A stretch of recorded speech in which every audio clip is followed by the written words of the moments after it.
شخص کو دشمنوں نے قتل کیا اور نہر میں پھینک دیا اور اس کی لاش پانی کے اندر کئی دن ڈوبی رہی۔ جب وہ اوپر آئی سطح پر تو اتنی پھول گئی تھی کہ بندے کی پہچان ممکن ہی نہیں تھی، شکل ہی بدل گئی تھی۔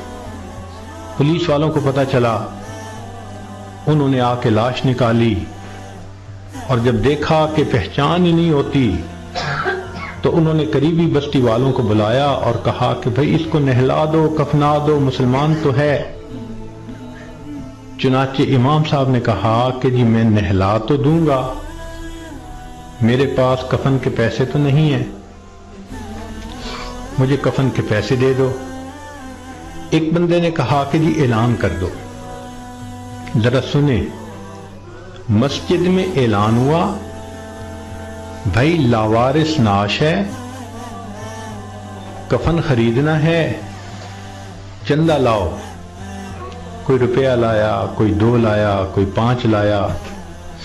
آدھے گھنٹے تک اعلان ہوتا رہا کہ لاوارث لاش ہے، کفن خریدنا ہے۔ آدھے گھنٹے کے بعد پھر جا کر پیسے پورے ہوئے، کفن خریدا گیا، اس کو نہلایا گیا، کفنا دیا گیا، جنازہ پڑھایا گیا۔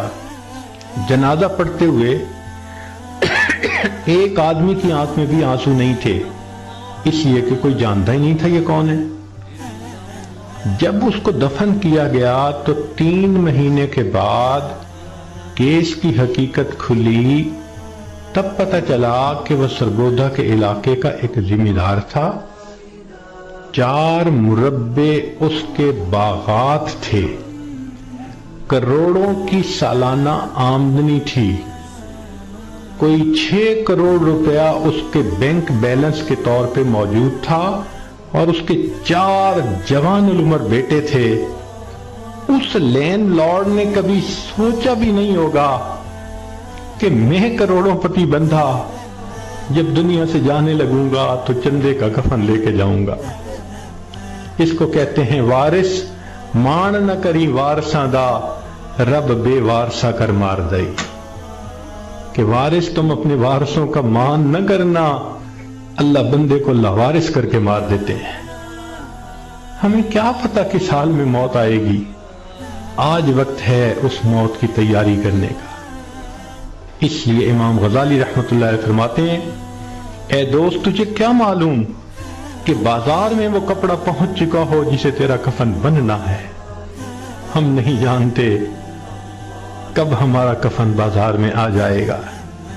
لوگ یعنی شادی اور بیاہ میں مشغول ہوتے ہیں اور ان کو نہیں پتا ہوتا ان کے کفن کا کپڑا پہنچ چکا ہوتا ہے۔ اس لیے چاہیے کہ ہم موت کی تیاری کریں، نیکی کریں، جھوٹ کی زندگی سے بچیں، سچ کی زندگی کو اختیار کریں، نبی علیہ السلام کی ایک ایک سنت کو اپنائیں تاکہ موت کے لیے ہم بھی تیار رہیں۔